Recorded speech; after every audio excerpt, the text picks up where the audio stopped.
Eh bien, déjà, bonjour et j'espère que ça va bien. Alors, comme je l'ai ou comme je vais le dire probablement dans le mail que je vais vous envoyer, que je vous ai envoyé au moment où vous regarderez cette vidéo, via l'EPI, j'ai donc décidé pour simplifier le problème, d'enregistrer les manipulations de base sous forme de petits tutoriels. Alors, j'essaierai de ne pas nécessairement dépasser le quart d'heure, 20 minutes pour chaque explication, et comme ça, eh ben, en fonction des étapes qui nous intéressent, on pourra se référer directement à l'une ou l'autre des vidéos. Donc l'idée, c'est de faire une petite suite de vidéos tutoriels qui résument les étapes dans l'ensemble, et à partir de ces petites vidéos rapides, eh ben, vous pourrez vous-même pratiquer les différentes étapes qui nous intéressent dans la production d'un modèle 3D par photogrammétrie. Alors, les jeux de photos que je vais utiliser, c'est ceux que j'ai mis en partage sur l'EPI si tout fonctionne, et donc normalement ce sont des choses auxquelles vous avez accès.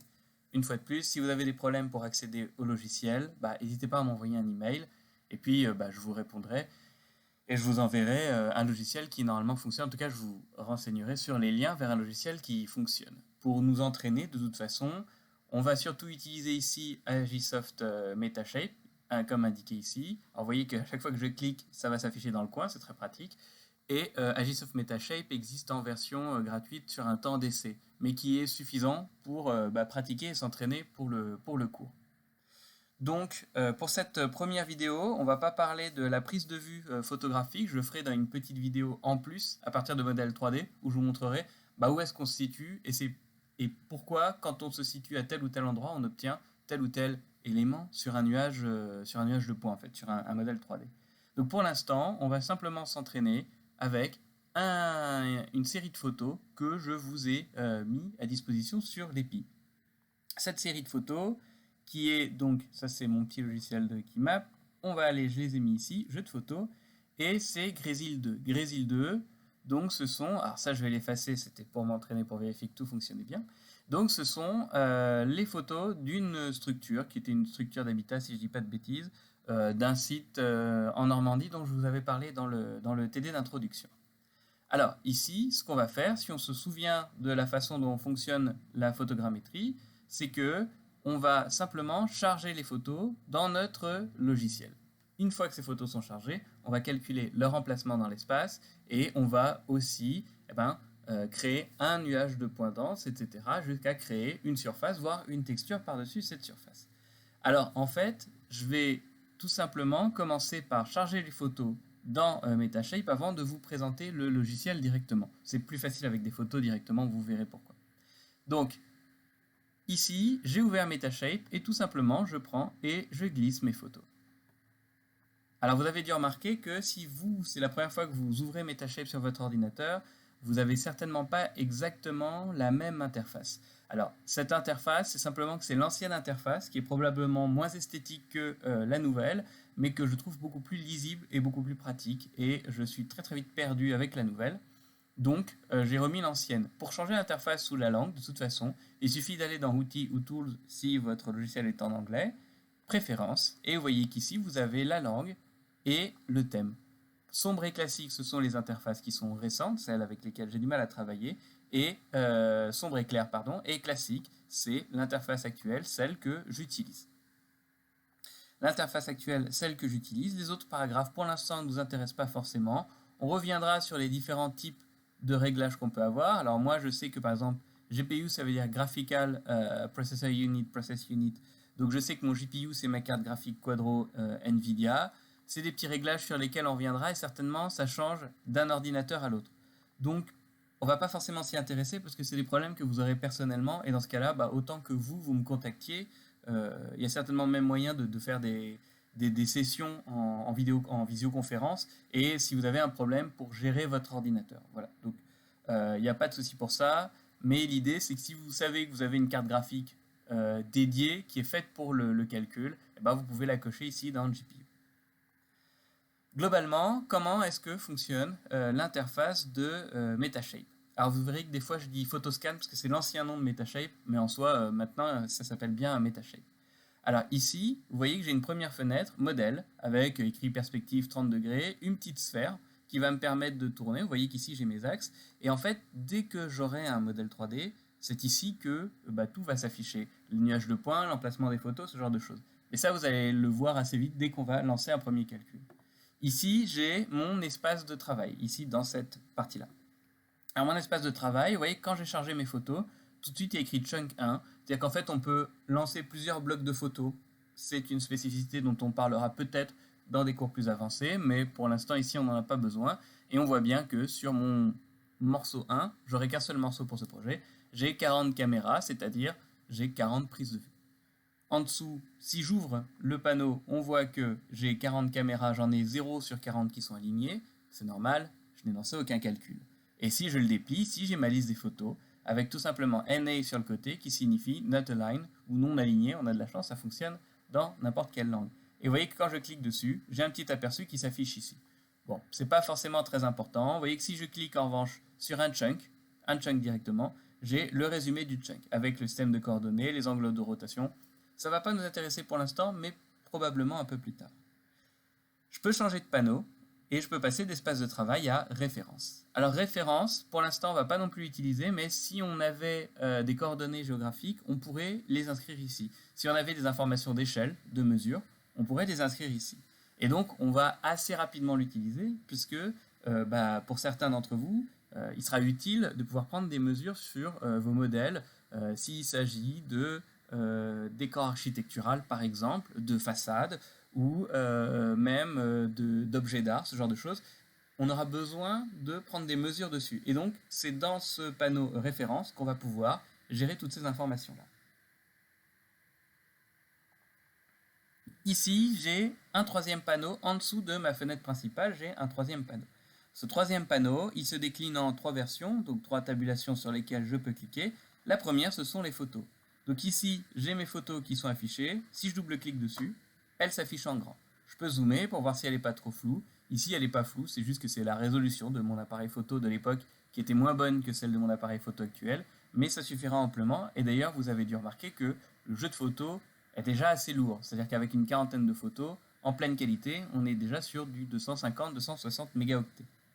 Le problème de la gestion du volume de données, c'est quelque chose qui est récurrent en photogrammétrie, où très vite on se retrouve pour avoir quelques modèles. À l'échelle d'une saison de fouilles, on va se retrouver avec des gigaoctets de données qu'il va falloir stocker, archiver, et tout ça c'est souvent un peu compliqué. Alors ici, vous voyez que je peux valider, désactiver une photo, je peux carrément en supprimer. Ce sont des choses sur lesquelles on reviendra plus tard. Je peux aussi afficher des filtres, mais pour l'instant, ça ne va pas nous intéresser. Vous verrez que ce sont des choses qui seront intéressantes quand on aura commencé à travailler sur les modèles. Panneau suivant, la console. La console, tout simplement, elle vient nous indiquer tout ce qui va se passer. Ça ne va pas nécessairement nous intéresser à un niveau débutant. Si vous savez un peu programmer, ça peut vous intéresser, mais pas tout de suite. Et puis le traitement, tout simplement, ça va nous permettre de voir les différentes étapes qu'on va faire, puisque si vous vous souvenez du cours d'introduction, il y a plusieurs étapes pour créer un modèle par photogrammétrie, et on pourra avoir les étapes, leur statut, si elles se sont bien terminées, si on a rencontré des problèmes, etc. On aura la liste ici. Donc ça peut être assez pratique quand on fait du debugging, quand on essaie de comprendre ce qui n'a pas fonctionné par exemple. Revenons sur photo, et enfin, ici, on a quelques icônes. Alors, icône de nouveau, ouvrir un projet, donc nouveau projet, ouvrir un projet, ou enregistrer le projet. Et d'ailleurs, ça me fait penser que la chose à toujours faire tout le temps, surtout dès qu'on manipule de la 3D sur un ordinateur, c'est sauvegarder. Je vais sauvegarder, pour ça, vous voyez que en fait là, hop là, j'étais sur mon bureau, dans mon jeu, et en fait je vais sauvegarder mon fichier avec mes photos. Comme ça, si je déplace l'un, je déplace l'autre. C'est-à-dire que, par exemple, ici, là, les photos ne sont pas enregistrées dans le projet. C'est simplement le chemin d'accès vers les photos qui est enregistré. Donc, tant que le projet et les photos sont dans le même dossier, on n'aura pas de problème. Mais par exemple, si je déplace les photos et que je ne déplace pas le projet, ou inversement, et bien là, le logiciel ne pourra plus retrouver les photos. Donc, ça pourra nous poser problème. Donc, pour moi, le plus simple, c'est tout simplement d'enregistrer notre fichier PSX, Metashape, dans notre dossier qui contient les photos. J'enregistre. Et puis, je continue la présentation des icônes. Alors ici, retour arrière, annuler, refaire, ce sont des icônes récentes, donc profitez-en, parce qu'il n'y a pas si longtemps, le CTRL-Z n'existait pas en 3D, et donc dès qu'on faisait une erreur, il fallait recommencer l'étape précédente. Ici, on a des outils ici, c'est l'outil principal de navigation, outils de sélection rectangulaire, sélection circulaire ou forme libre, ce sont des choses sur lesquelles je reviendrai plus tard. Ici, sélection de déplacement de la région, déplacement de l'objet, dessiner des polylignes, etc. Tous ces icônes, en fait, ça va surtout nous servir, je reviens dans mon espace de travail, ça va surtout nous servir quand on aura un premier modèle qui sera généré. Et puis, en haut, les menus, fichiers, éditer, vue, tout ça, c'est des choses sur lesquelles, pareil, ce sera beaucoup plus simple de revenir quand on aura un premier modèle. Globalement, il y a un menu déroulant qu'il faut retenir, c'est celui de traitement. Vous voyez que celui de traitement, j'ai ajouté des photos, ajouté un dossier, et puis en dessous, j'ai aligné les photos, construire un nuage dense, construire un maillage ou un mesh ou une surface, c'est la même chose. Et si vous vous souvenez du cours d'introduction, eh bien, vous vous souviendrez que ce sont les étapes successives de création d'un modèle 3D par photogrammétrie. Donc globalement, ce qu'il faut faire, la plupart du temps, ce qu'on fera, c'est tout simplement aller dans traitement et puis faire les étapes les unes après les autres. Donc vous voyez que pour juste générer un petit modèle 3D, c'est pas très compliqué. Et d'ailleurs, pour cette première vidéo, on va juste se contenter de créer un petit modèle 3D sans forcément chercher à ce qu'il soit parfait au niveau des mesures, parfait au niveau de son aspect, mais tout simplement quelque chose de fonctionnel et qui corresponde à peu près à ce qu'on observait dans la réalité matérielle. Donc première étape, je vous le donne en mille, c'est aligner les photos. De toute façon, c'est la seule chose qu'on peut faire pour l'instant. Donc je clique sur aligner les photos.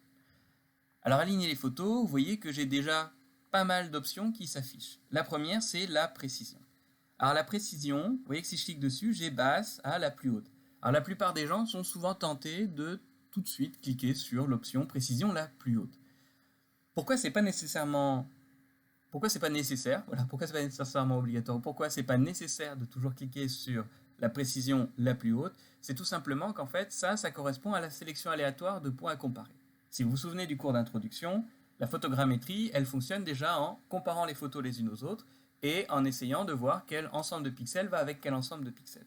Donc le premier traitement qu'il fait, que le logiciel fait, c'est déjà de repérer les zones de pixels qui sont visualisables, celles où il y a des forts contrastes, celles dont l'ordinateur sait que ça va être facile de retrouver la même chose, pour lesquelles ça va être facile de retrouver la même chose sur d'autres photos. Et puis à l'intérieur, il ne va pas tout comparer, ça ferait beaucoup trop de données. Il va faire une sélection aléatoire de ces points remarquables, et puis c'est cela qu'il va comparer avec d'autres photos sur lesquelles il a lui-même fait à nouveau une sélection aléatoire.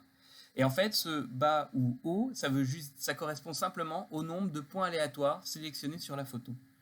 Donc par exemple, si vos photos recoupent vraiment bien, se remontent vraiment très facilement, avec des points vraiment visibles, et bien la plupart du temps, vous n'aurez qu'à sélectionner bas, parce qu'en fait, quelques points suffisent pour que les photos correspondent bien. Donc vous n'aurez pas besoin d'aller sur le plus haut. Et l'avantage, c'est qu'on génère moins de données dès la première étape, et ce qui signifie qu'on gagne énormément de temps, et on gagne aussi énormément de volume de données, et sans pour autant toujours perdre en qualité. Et c'est bien ça qu'il faut mettre en parallèle. C'est pas parce qu'on met plus haut qu'on va avoir une meilleure qualité, c'est juste qu'on aura plus de points. Alors par exemple, il y a des cas où les photos possèdent peu de contraste. Et dans ce cas-là, il vaut mieux augmenter ses chances en augmentant le nombre de points pour que les photos se recoupent mieux. A l'inverse, si on a des bonnes photos avec des bons contrastes, comme en fait c'est le cas ici, on peut se limiter à une précision basse et ça devrait amplement suffire pour que les photos remontent.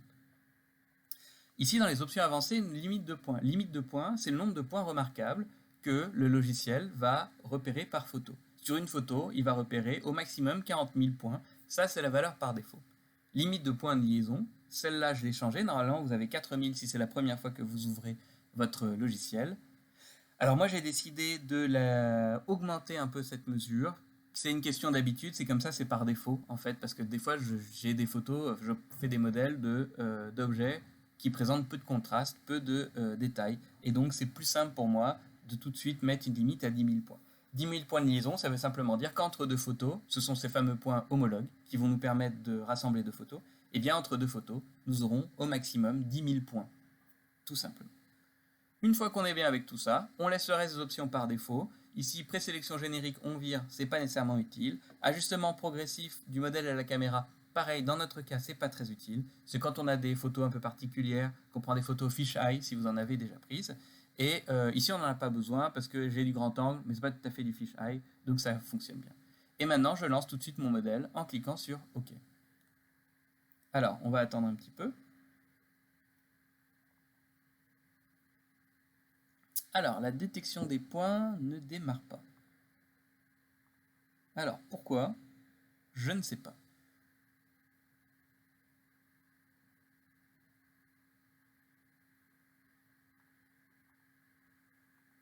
Voilà, ça fonctionne. Il s'est peut-être passé un tout petit bug. Et vous voyez qu'une fois que c'est lancé, ça tourne.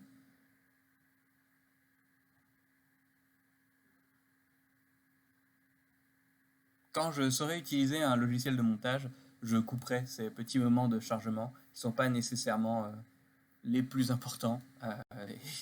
Bon, il faut meubler, on n'est pas obligé de meubler. On peut se passer une petite musique. Ou alors, je vous passerai une petite musique. Je ferai un sondage pour savoir ce que vous préférez faire.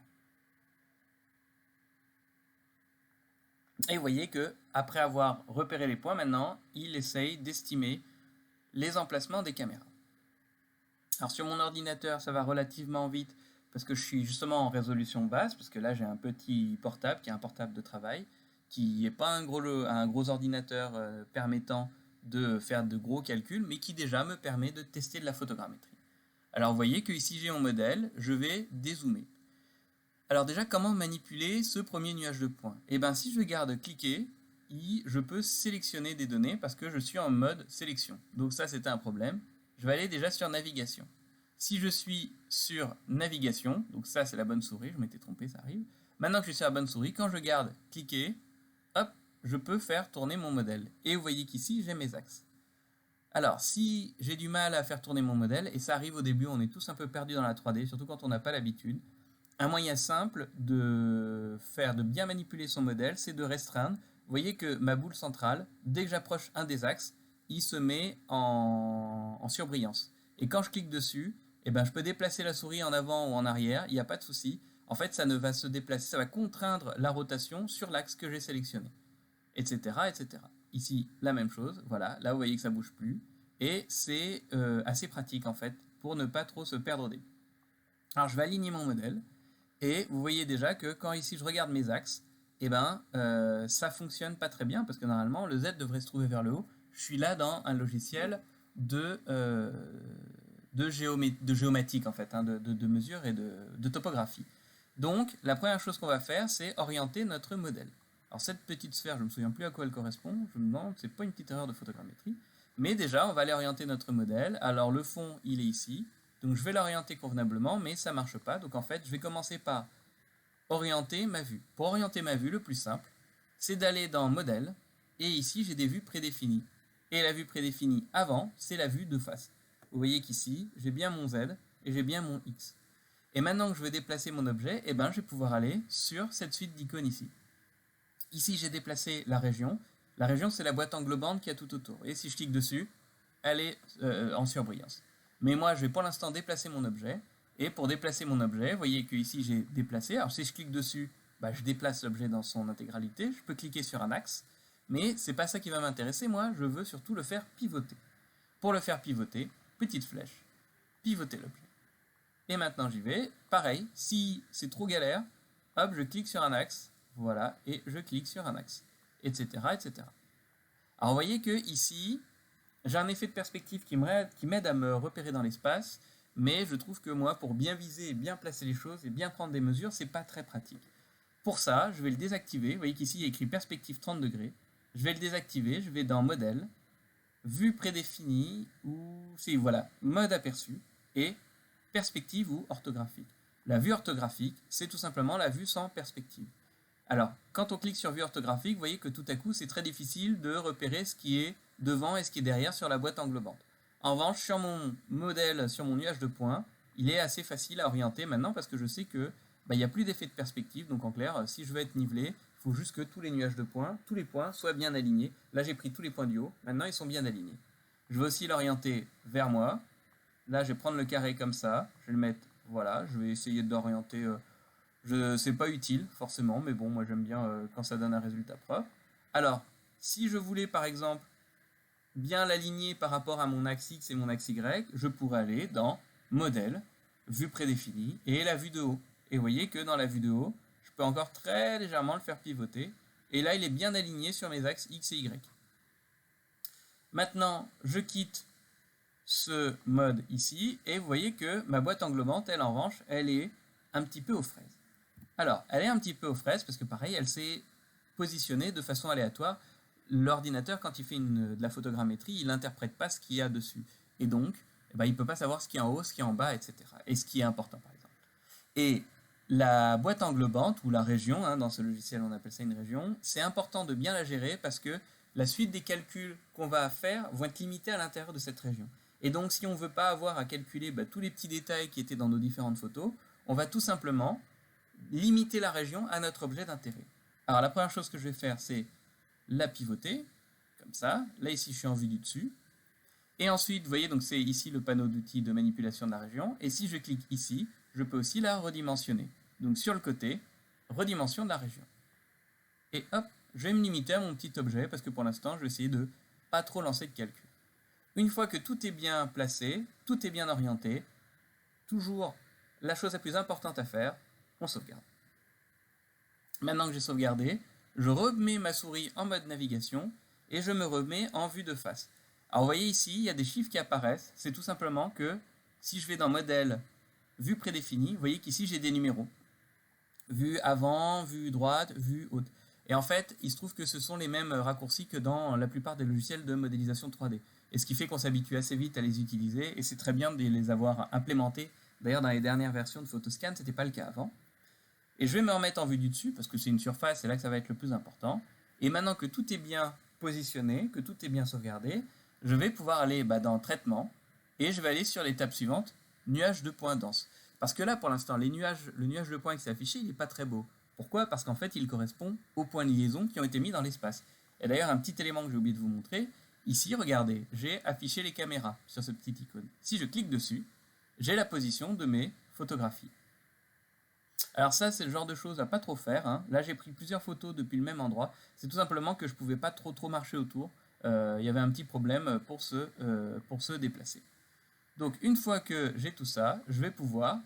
Donc ici, vous voyez que je vois bien les photos. J'ai bien tourné autour de mon objet avec à peu près toujours le même angle. Là, ce qui m'intéressait, c'était les vues parallèles. C'était juste avoir une vue générale de l'objet et de sa position dans le secteur de fouille. Donc maintenant, revenons à la suite du traitement. Et je vais sur Traitement, Construire un nuage dense. Qualité. Alors la qualité, maintenant, construire le nuage dense, ça correspond à quoi? Ça veut dire que puisqu'on a validé la position de toutes les photos dans l'espace, le logiciel va prendre tous les pixels de toutes les photos et va essayer d'en mettre le maximum dans notre nuage 3D. Et là, ici, la qualité, elle correspond à ça. C'est le nombre de pixels qui va aller inclure dans notre modèle 3D. Comme je suis sur un petit ordinateur et que je ne veux pas que la vidéo dure trop longtemps, je vais laisser une qualité basse. Et dans les filtres avancés, je laisse filtrage désactivé. Des fois, ça fait un peu de bêtises. Et puis, calculer la couleur des points, je le laisse valider. Je clique sur OK. Et maintenant, on voit qu'il va charger les photos. Vous voyez que j'ouvre ici pour voir le détail. C'est pas forcément très utile, mais comme ça, il se passe quelque chose à l'écran. Génération des cartes de profondeur, c'est encore un autre truc dont je vous parlerai plus tard. Et vous voyez que comme je suis en précision basse, en qualité basse, le calcul se fait relativement vite. Et sur un petit ordinateur, c'est pratique. Si j'avais une plus grosse machine, je pourrais me permettre d'aller plus haut pour tout de suite avoir des données supplémentaires.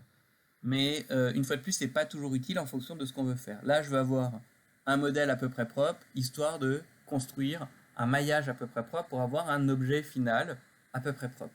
Donc, j'ai pas besoin d'une qualité extraordinaire de mesure, j'ai pas besoin d'un niveau de précision fou. J'ai juste besoin de quelque chose de correct et de visuellement correct surtout. Alors, vous voyez que là, il s'est rien passé. Pourtant, j'ai lancé mon gros calcul. En fait, c'est parce que ici, dans ces icônes-là, j'ai nuage de points et sur le côté, je peux sélectionner le nuage ou la variance. La variance, c'est par rapport à la qualité quand on peut la mesurer. Là, comme j'ai pas de géoréférencement, je peux pas mesurer les qualités des points. Et vous voyez que sur le côté, j'ai une icône qui s'est mise en couleur, c'est nuage dense. Et si je clique dessus, voilà. Si je clique dessus, j'ai mon nuage dense qui apparaît. Alors vous voyez qu'il y a des endroits où on voit qu'il y avait moins de photos. Souvent, quand on a des vagues comme ça, c'est qu'il y a une absence de photos. Mais en fait, moi, mon but, c'était d'observer le muret de pierre. C'est-à-dire que savoir qu'ici, c'était plat, c'était pas forcément très utile. J'ai fait un autre modèle 3D plus tard pour combler ce problème. Et puis ici, c'est vide. Ça servait à rien de prendre des photos parce que c'était rempli d'eau. Et que l'eau, c'est du reflet. Et puis, je voyais pas très bien le fond. La lumière ne me permettait pas d'avoir un bon modèle passant à travers l'eau. Parce que dans certains cas, on arrive à voir les fonds de certains cours d'eau si on prend bien les bonnes photos. Mais là, ça m'intéressait pas, donc je l'ai pas fait. Mais vous voyez que globalement, déjà, j'ai un modèle sur lequel je peux observer pas mal de choses. Ce modèle, vous voyez que si ici je déplie chunk, j'ai mes caméras, 40 sur 40 qui sont alignées, vous voyez que toutes sont alignées, et ici j'ai les points de liaison, donc ça c'est le nuage de points éparses, et j'ai 15 000 points. Carte de profondeur, elle ne nous intéresse pas pour l'instant, et nuage de points denses, j'ai un nuage de points denses d'1 million de points. Donc vous voyez que déjà j'ai multiplié mon volume de données. Pour observer les choses plus précisément, je vais retirer l'affichage des caméras, donc là je vois mieux mon modèle, et puis surtout je vais sauvegarder. Donc maintenant on peut zoomer, donc voilà, alors si je clique, vous voyez que si je clique sur le bouton central, ici, je peux, et que je garde cliqué, je peux déplacer mon modèle dans l'espace. Ça va me permettre un petit peu de mieux le voir. Si je voulais retrouver la perspective, j'appuie sur 5, et vous voyez qu'ici j'ai à nouveau une perspective qui s'affiche. Ça donne des choses un peu plus réalistes. Je vais un peu continuer. Alors, ici, je vais vous montrer rapidement les premiers boutons pour nettoyer un modèle, mais on reviendra plus tard sur le nettoyage de modèle dans une autre session, mais déjà, je peux vous montrer ces boutons quand même rapidement, ces outils de sélection.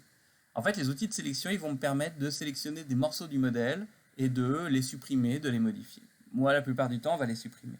Donc, par exemple, ici, je clique dessus, sélection rectangulaire, ça va me permettre de faire un rectangle, vous voyez, de sélection, et une fois que je relâche, en rose, c'est tout ce qui a été sélectionné. Et je n'ai qu'à appuyer sur Sup sur mon clavier, ou Delete, comme c'est affiché dans le coin, et ils vont être supprimés. J'ai aussi un outil de sélection rectangulaire et un outil de sélection libre. Alors dans certains cas, ça peut être pratique. Vous voyez qu'ici, là, j'ai quelque chose de pas très dense, donc certainement de mauvaise qualité, ça fait des vagues. Donc je vais pouvoir le supprimer rapidement. La même chose ici. Vous voyez, toutes ces zones un peu pas terribles, on va les retirer parce que de toute façon, c'est-à-dire que l'information, elle n'est pas très juste. Donc autant ne rien avoir plutôt qu'une information fausse. C'est pas le choix de tout le monde, mais moi c'est ce que je pratique la plupart du temps. Je préfère retirer tout ce qui n'est pas très certain. Maintenant que j'ai nettoyé mon modèle, je sauvegarde et je passe à l'étape suivante, création d'un maillage.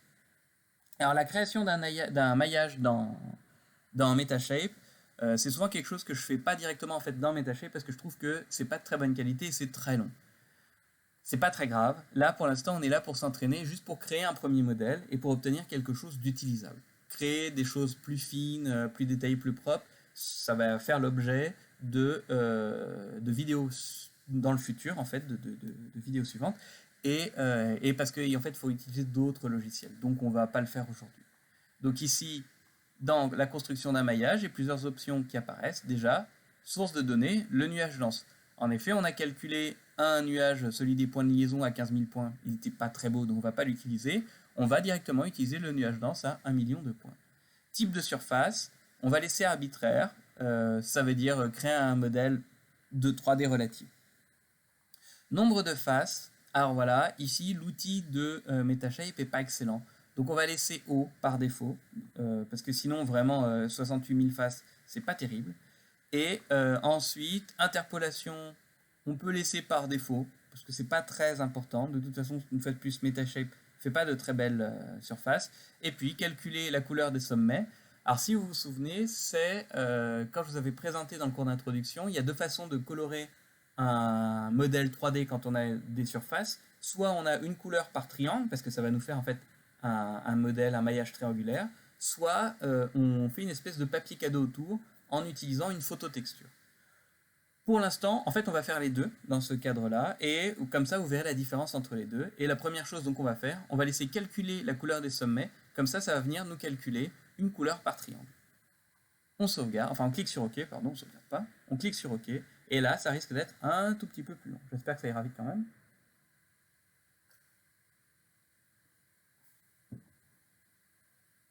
J'ai failli avaler de travers. Alors là, c'est le moment de passer une petite musique derrière pour vous. Genre une musique d'ascenseur ou une musique cool. Parce que là, il faut attendre. Alors c'est le moment de pratiquer. De toute façon, vous m'entendrez quand la vidéo reprendra son cours d'explication.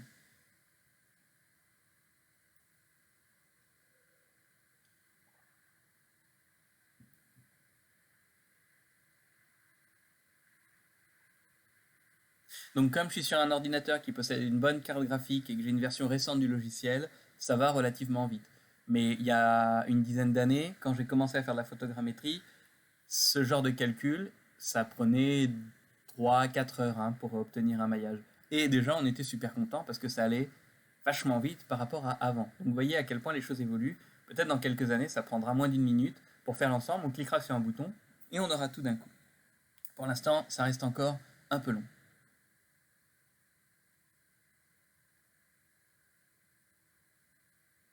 D'ailleurs, je ne sais pas si on l'entend au micro, mais là, mon ordinateur, il chauffe un petit peu. Alors, décimation du maillage, parce qu'en fait, il a créé un maillage qui était assez important, parce qu'il essaie de relier au maximum les points entre eux. En vrai, il utilise une courbe, enfin, c'est pas très très important, mais il relie au maximum les points entre eux. Donc, ça aurait fait beaucoup de surface, et MetaShape n'aime pas beaucoup de surface. Et pour afficher le modèle, le maillage, vous voyez que je peux cliquer ici, maintenant, je peux cliquer sur le modèle ombré en couleur. Ombré en couleur, voilà, j'ai mon modèle.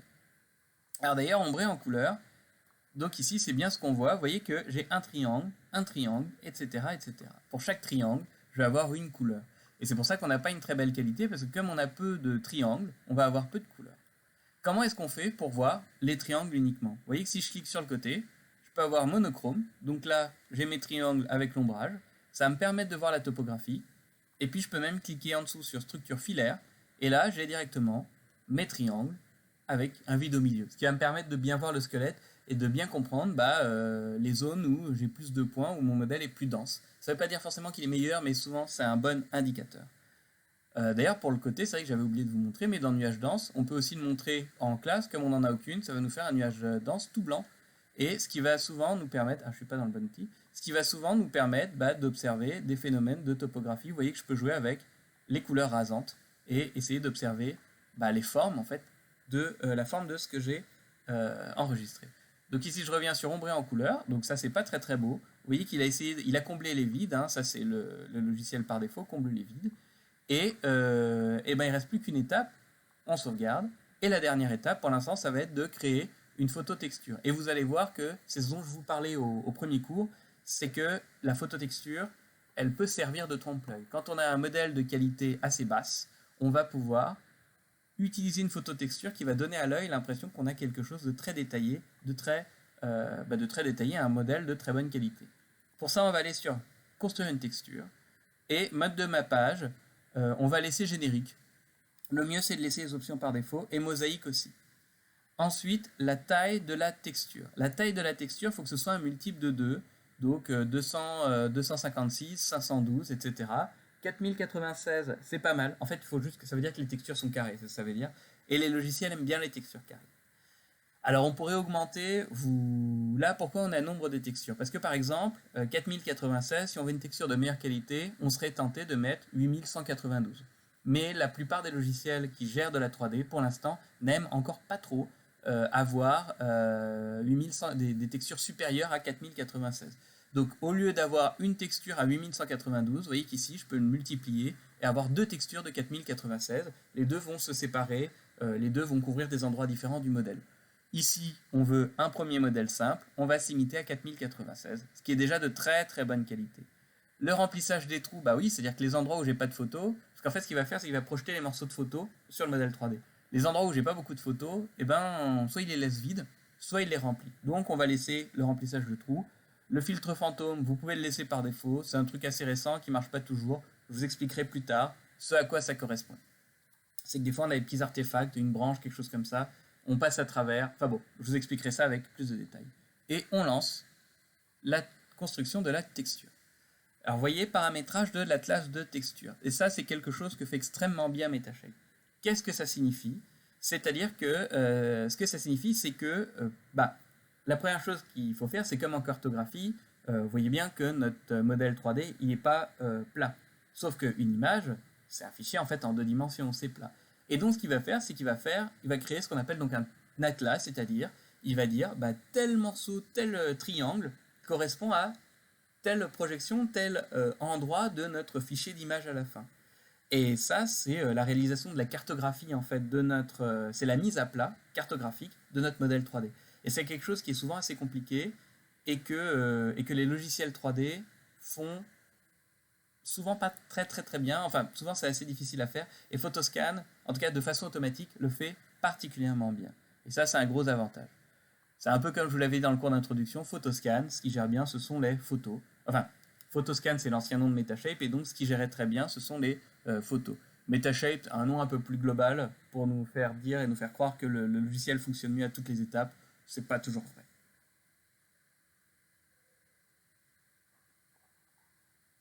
Alors, mélanger textures, parce qu'en effet, quand on a un endroit du modèle 3D, de la surface, va souvent correspondre à plusieurs photos, va être sur plusieurs photos, sinon on ne pourrait pas l'avoir en 3D. Et donc, bah, quelle photo est-ce qu'il va prendre pour tel ou tel endroit du modèle 3D? Est-ce qu'on mélange les photos? Est-ce qu'on prend un seul morceau de photo? Alors en fait, ça voulait dire ça, mosaïque. Ça veut dire qu'on va prendre une photo, et puis qu'ensuite ces photos, on va essayer de faire en sorte qu'elles correspondent bien, que les morceaux de photos correspondent bien les uns aux autres, pour pas que ça se voit à l'œil, pour pas qu'on voit qu'il y ait des changements de photos d'un endroit à l'autre. La plupart du temps, ça marche bien, mais vous verrez que quand on est dans des conditions de photos pas très pratiques, par exemple le soleil couchant, avec une lumière énormément changeante, et bien souvent, on va avoir des espèces de petites variations quand on zoome sur un modèle, et souvent c'est dû à ça. Il y a eu un mauvais mélange des textures. En tout cas, c'était trop difficile pour l'ordinateur.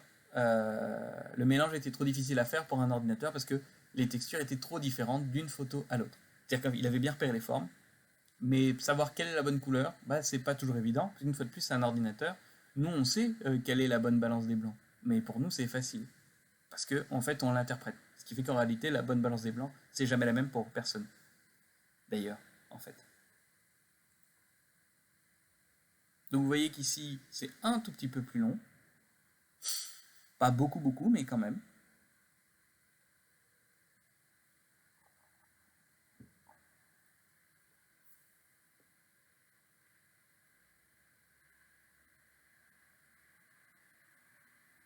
Petite musique d'ascenseur.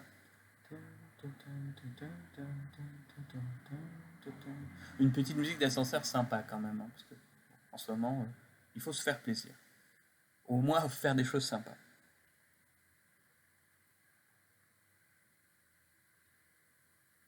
Alors d'ailleurs, évidemment, le mieux, ça serait que, j'en profite de ces quelques minutes encore, de ces quelques secondes restantes, il est évident que le mieux, ça serait que vous vous entraîniez vous-même avec vos propres photos.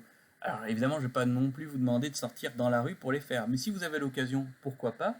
Et puis sinon, vous pouvez vous entraîner avec des objets chez vous. Même avec l'appareil photo de son smartphone, on peut faire des choses de qualité pas forcément folle, mais ça suffit souvent pour s'entraîner, savoir comment bien prendre les photos. Et puis, s'il y a un objet que vous aimez bien chez vous, s'il y a un mur, s'il y a une belle décoration architecturale, je ne sais pas où vous habitez, ou si simplement même par votre fenêtre, vous pouvez observer des choses en vous déplaçant assez, si vous avez par exemple deux fenêtres, et ben c'est l'occasion de faire des modèles 3D de l'extérieur. Alors ici, on voit que mon modèle a calculé, il ne s'est pas affiché, tout simplement parce que ça va se situer ici. On reste sur le modèle filaire, en fait, on reste sur le surfacique, et on clique sur la petite fenêtre, et vous voyez que maintenant, je peux cliquer sur texturer. Et quand je clique sur texturer, voilà. Là, ici, on voit que j'avais pas de photo, donc ça a fait un peu n'importe quoi. Puis on voit vraiment les chutes de photos. On voit vraiment qu'ici, il a pris des morceaux qu'il pouvait, ça n'a pas très bien marché. Alors dans ces cas-là, est-ce qu'il vaut pas mieux prendre, ne pas remplir les trous? On voit aussi que c'est flou parce que j'ai essayé de faire une petite image. J'ai pris 4092 comme résolution, c'est pas énorme. Mais vous voyez que globalement, de loin, l'effet trompe-l'œil, il fonctionne pas mal. Et les endroits où je suis près de mes photos, vous voyez que ça fonctionne assez bien. J'ai un modèle qui finalement fonctionne pas mal parce que quand je retire ma texture, on voit que j'ai pas beaucoup de triangles. Et quand je la remets, hop, voilà, c'est bien l'effet trompe-l'œil. Je n'oublie pas de sauvegarder. Vous voyez que certains endroits, mais là ça m'intéressait, je voulais voir la coupe stratigraphique. Donc certains endroits évidemment ressortent mieux que d'autres. Et donc c'est comme ça qu'on aboutit à un modèle qui est relativement orienté, on le voit ici, dès que tout ça, ça va disparaître. On a un modèle qui est orienté. Alors une fois, pour le coup, on n'avait pas d'éléments qui nous permettaient la mise à l'échelle. En fait j'en ai mais sur d'autres photos. Donc ici dans ce cas-là, on l'a pas mis à l'échelle, on l'a orienté un peu à l'œil, mais c'est pas forcément grave parce que pour l'instant on a déjà réussi à obtenir un premier modèle et c'est ça qui va être le plus important comme première étape. Donc c'est lors des prochaines séances qu'on verra comment est-ce qu'on met à l'échelle, comment est-ce qu'on prend des mesures, comment améliorer la qualité de notre modèle. Et une fois de plus, si vous avez des problèmes, des questions, n'hésitez pas à me contacter, je suis disponible et comme de toute façon on est tous à la maison, j'ai du temps quand même, si, pour vous répondre. Et en attendant, eh bien, portez-vous bien.